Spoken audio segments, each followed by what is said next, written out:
What is up? Another great interview on the road. We had Ryan Leaf just crash our Lee Steinberg interview. It really does not get cooler than that, Absolutely. man. Living legend in the house, Washington State stud, high draft pick of 1998, current analyst for Pac-12 Network. I actually work there. It's actually nice to meet you in person this time around. Well, you do a tremendous job back there behind the scenes. You never really get to see the people that really make the sausage, so brother. Good to see you. Well, we're stoked to have you, man. And one of the things I wanted to lead off with, you mentioned with Lee, Drew Bledsoe was the quarterback at Washington State. You guys, I mean, two top two picks in quarterbacks consecutively. I don't remember a time that's really happened outside of maybe Oklahoma recently. What brought you to Washington State in the first place, and why did you choose them over some of the other competition? Yeah, Mike Price, the head coach, right? He had just coached Drew Bledsoe, right? So that was really telling for me. He made NFL quarterbacks. He had worked with Mark Rippon. He'd worked with Tim Rosenbaugh all the way back to Jack Thompson, guys that were studs. Yeah. And so I knew he could coach me up and teach me the position. And I didn't fully understand what it was going to mean to be a Washington State Cougar.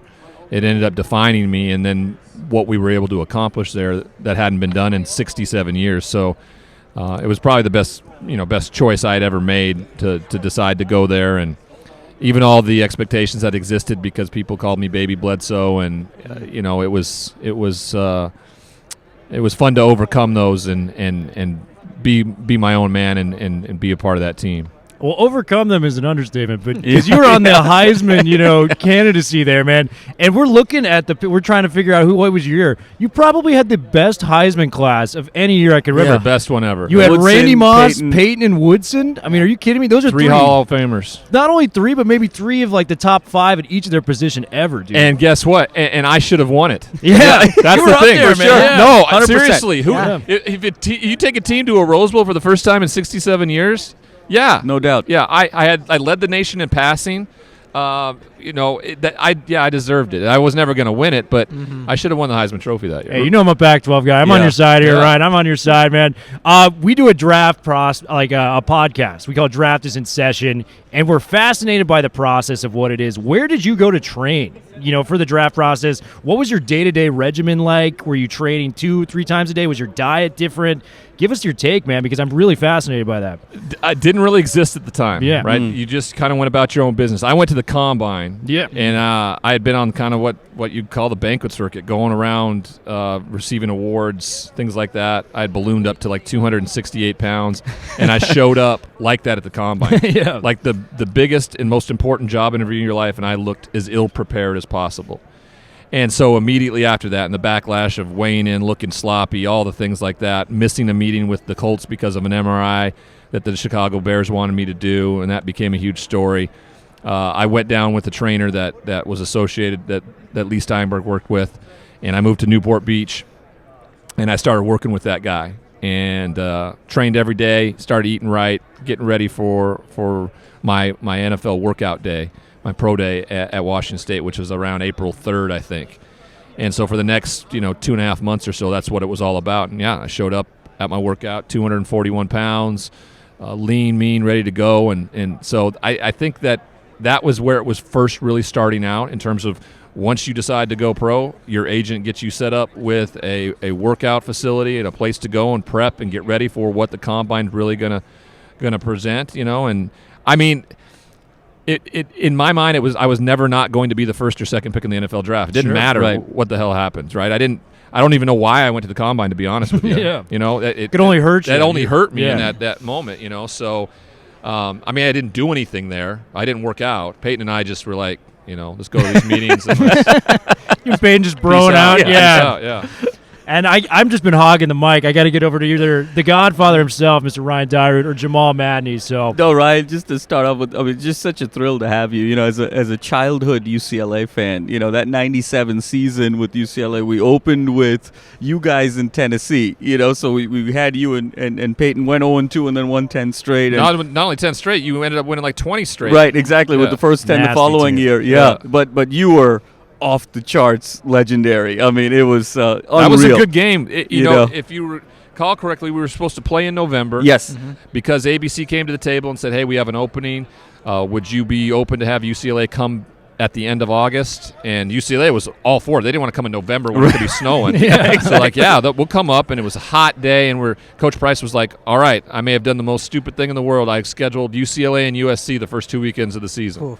Yeah. And I said, Coach, we got you.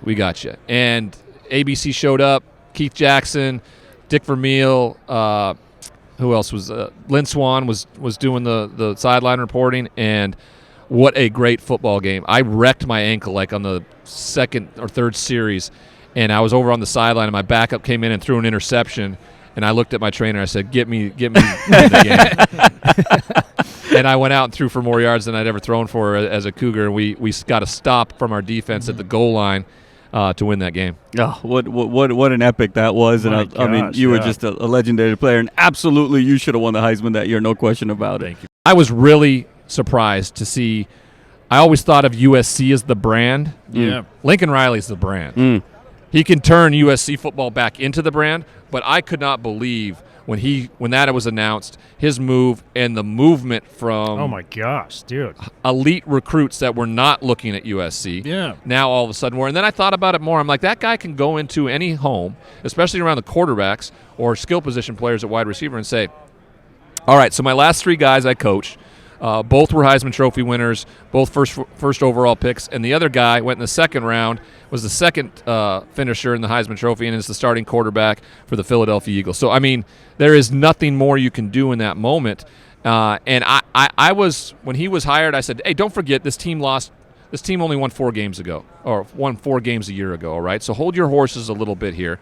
The turnover in the roster, there could be 30, 35 different players that weren't on that team from a year ago. Yeah.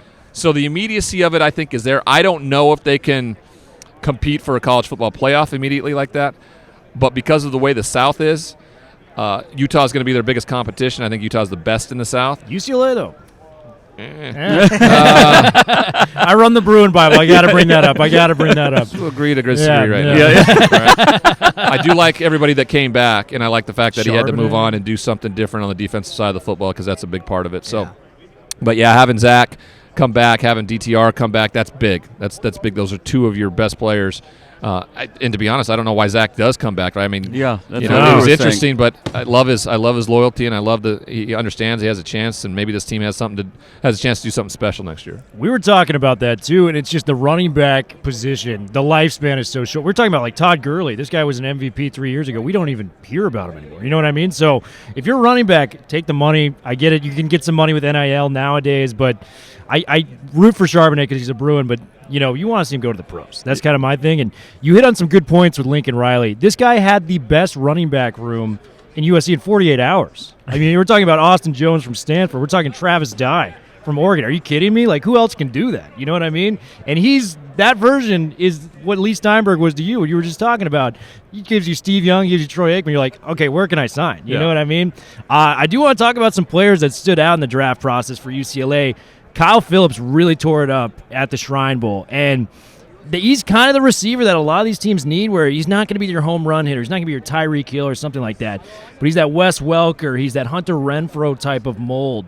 Give me your thoughts on Phillips, because I think this dude was so underrated during his – granted, I follow the Bruins. That's what I do, but I think when he blew up at the Shrine Bowl from beating these guys that are going to be defensive backs moving forward, I think this guy can have a potential great carear. So do I. I think he fits in perfectly for what the NFL is bringing to the table, right? When you're sitting in a ton of 11 personnel, right? You got a situation where you put a wide receiver right off the line of scrimmage a few yards away from the tackle, and then you get able to use both hemispheres while you're running through in that league now. And Cooper Kupp has really been the definition of that. I could see Kyle Phillips, being shaped in that same mold.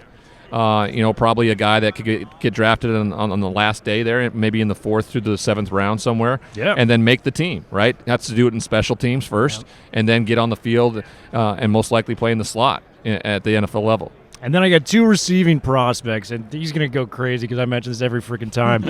Greg Dulcich, like a dude's dude out there. We're talking yak god, can block now. He's up to 250. I'm a huge fan of this guy. And I want to talk about Drake London, who, I've mentioned a dude's dude. This guy It's like a next coming to Brandon Marshall. I got to take my guys Ryan's comparison. Give me your thoughts on those two prospects moving to the NFL. Well, I have Drake London as my number one wide receiver. Heading into the draft, we'll see what other people think. USC hasn't had the best track record in terms of guys who they thought were at the very top. But I mean, the way Michael Pittman Jr. has played in Indianapolis, I think Juju Smith-Schuster, Robert Woods, Amon-Ra St. Brown, Amon-Ra. That one for me was when they drafted him. I thought that was huge. I thought Green Bay was going to grab him earlier, and they're going to have to face him twice a year, and they're going to regret that mistake by not taking him in an earlier round. As for Dulcich, he fits the mold of what the modern age tight end is. A guy that's capable of stretching the football field. Reminds me a ton of Dawson Knox a little bit out of Buffalo. Nice, man. His ability to stretch the field but yet still be physical and body people up when you need 5, 10, 15 yards. He reminds me like he's another 85. It's George Kittle to me. That's who I see. You look at the LSU tape. He's out racing these LSU defensive backs. They're world-class sprinters, things like that. So I'm just so high on Dulcich. That's my guy. Ryan has not said anything. Do you want to talk, brother? Yeah. I'm just a fly on the wall. I just want to be here as a fly on the wall. So you keep doing your draft stuff. Ryan, who do you like in terms of some folks off the radar and folks that you kind of really like in the draft right now that maybe we aren't talking about that we should be talking more of? I like Carson Strong a lot out of Nevada. Nice. He did not have a great week at the Senior Bowl. He looked overwhelmed. He had difficulty relating the play call in the huddle and things like that, and I just think maybe there was some nerves there, but I think he's a guy that's incredibly capable. You get him in a situation where it's football all day long, all the time, 7 days a week. I think there's a great opportunity for him to develop into something special. So, some people have thrown him out, I think, second round or third round to the Denver Broncos. Well, that's a fit there, too. You see a player and you see where they're projected, that just makes sense. And I don't know if I like him earlier than that. I do. I feel like that he's kind of the Davis Mills of this year's draft. Nice. Yes. So. Yeah, I see that comp, especially, with the injury background. A lot of teams were scared to draft Davis Mills, things like that. Well, Ryan, you've been such an awesome guest, man, but I got to ask one question before we leave. We got Bengals, Rams, Super Bowl, bud. I got to get your pick. Who are you going with? Well, I am not giving out my pick yet. I gotta go watch. I'm gonna go watch. Like a broadcast. I'm gonna go watch I'm gonna go watch practice. I want to see if Uzama's gonna go because that's huge, big. Especially with what they can do down the middle of the field. Yeah. Maybe keep him in and use some blocking techniques and maybe some chips before he gets out. So I want to see those type of things. A gambling friend of mine was like, dude, Rams by 17, easiest money you'll ever make. Whoa, okay. And I said, all right, Rams plus 5.5 or Bengals plus 5.5 then. This guy's not much of a gambler, it sounds like, man. So you're just taking the opposite. He is. Bet. He's like a professional. Yeah. But I'm just like, whatever. What do you know? You picked the Chiefs to win last year. What do you know? Yeah. So. This guy's on a little bit of a losing streak in the Super Bowl. Well, I'll finish off with this last question. I just want to know your thoughts. I have one to finish. Yes. Joe Burrow. I just want to hear your thoughts.